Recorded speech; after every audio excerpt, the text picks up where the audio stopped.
I haven't done any deep analysis of this following game. I played through it and found it quite interesting. It was played between Movsesian and Hracek. Not quite sure about the pronunciation of those Czech names, but anyway, this game was played in Czech Republic in 1998, 10 years ago, and Hracek was black, so let's take a look. E4, C5, knight F3, D6, D4, C takes D4, knight takes D4, knight F6, knight C3, E6, bishop E3. This is the Schwenningen attack, or the Schwenningen Keres attack actually.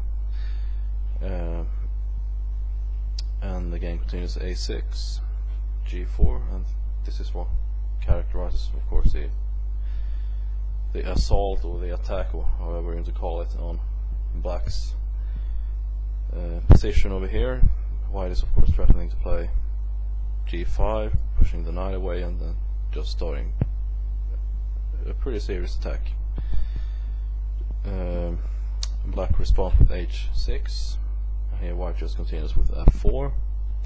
And I believe that these moves speak for themselves. I mean, maybe it's not quite clear to those who are unfamiliar with these kind of lines, but basically we can see that. And also, of course, this, I only have 10 minutes to make this video, but I'm sure that most of you guys can see that white has pushed these pawns way up the board and is threatening to play moves like F5, E5, G5, and so on, and maybe even H4, and you know.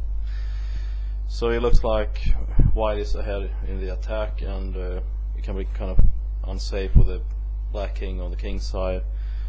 And so there were basically two options, I believe, for black in this, depending on, of course, how these pawns, the pawn storm develops.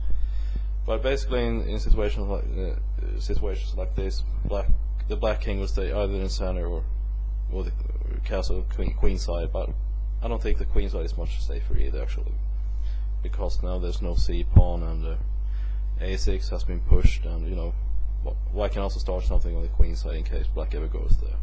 And at this moment in time, the white king is, although it's a little bit drafty in front of the white king, but on the other hand, black has no at this point no way to refute any of these pawn moves. So white played E5. Sorry, black played E5. The point is, of course, to exchange, but the main point is to force white to move the knight, which it did. Knight F5, and now H5, forcing again a move like G5. So basically, what is going on is that black is more or less forcing white to play out all his cards, so to speak, his trumps. For example, if a move like G5, then maybe even a move like knight to G4, threatening to take the bishop on E3 and so on. Because retreating to G8 or even D7, of course, will lose the pawn here on D6, but probably that would be the move.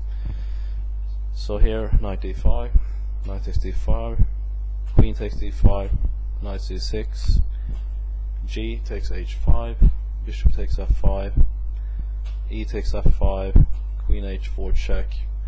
I don't know if there's any reason to comment these moves. For example, here, if bishop F2, then of course this pawn hangs on F4, so white play king D2, and now we are starting to see that the white king is not much safer than the black king. I would go as far as saying that black's king is actually safer here than white's king, because there's a lot of stuff in front of the black king, and even if he takes here, white can simply take back with this pawn, and then of course have this threat to play rook to D8, you know, pinning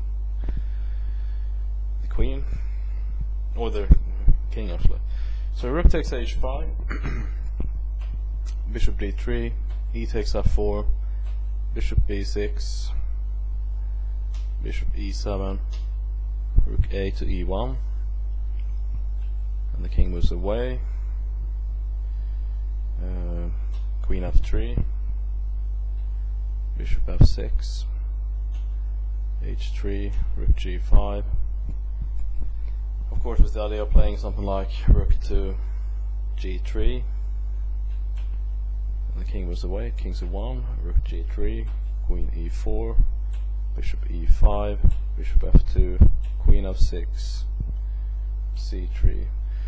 You might wonder why white didn't play bishop takes g3 here. Well, this is a sample variation that could have happened. After bishop takes b2 check, king d1, f takes g3, rook h to g1, bishop e5, bishop c4, king g8, and after a pretty long variation, something like this, white eventually gives back the exchange, because that pawn, of course, otherwise would be untouchable here on g3, because white doesn't have any piece to challenge or take this pawn except with the rook.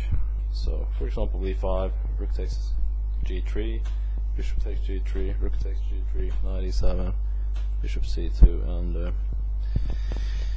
well, I don't know, it's difficult to say who's better here. Both, I mean,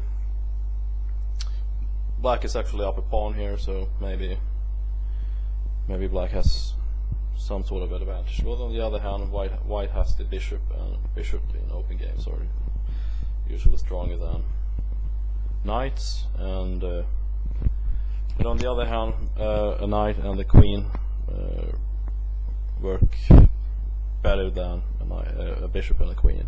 But of course, we also have in this position the rooks on the board. So although it's an end game, but it's far away from one for any part. So the game continued. c3, d5, queen e2. Of course, white can't take the pawn, because if queen takes d5, then just rook d8, queen c4, and rook takes d3, and white loses a piece. So you play queen e2, f3, and it's very interesting to see how black just pushes back the white queen all over the board. And for example, we saw the move d5 here, and then he moved away, and then f3. I mean, I like that kind of stuff. So queen d1, just moving away, d4 and c4, and again, well, if white takes, bishop takes g3, then bishop takes g3, rook e4, he takes c3, queen takes f3, and c takes b2, and I believe that black is better here in this position, although it's, you know, an exchange sacrifice is always a sacrifice, so it's difficult to say who's better here really, but maybe black has some sort of advantage.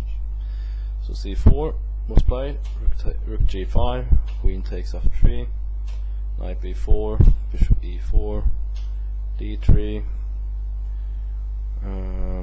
Well, again, here the threat is to take the pawn here on b2 with a check. So he played h4.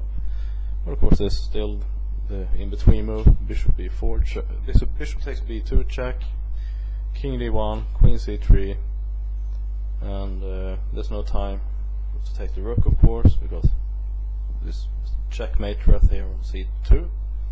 So he has to play bishop takes d3, knight takes d3, bishop c5 check, knight takes c5, queen takes c3, bishop takes c3, and now h takes g5, followed by the last move, rook d8 check, and here in this position white resigned in view of course, for example, queen c2, then simply bishop takes e1, and black is just up a piece, and of course white is just completely lost.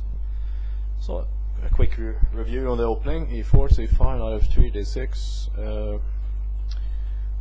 The Scheveningen carries attack with the move g4, and black responded with h6, which is the most common move, I believe. Of course, stopping Okay, hope you enjoyed this as much as I did, because I found this game interesting to see how black just pushed white back and got a good game.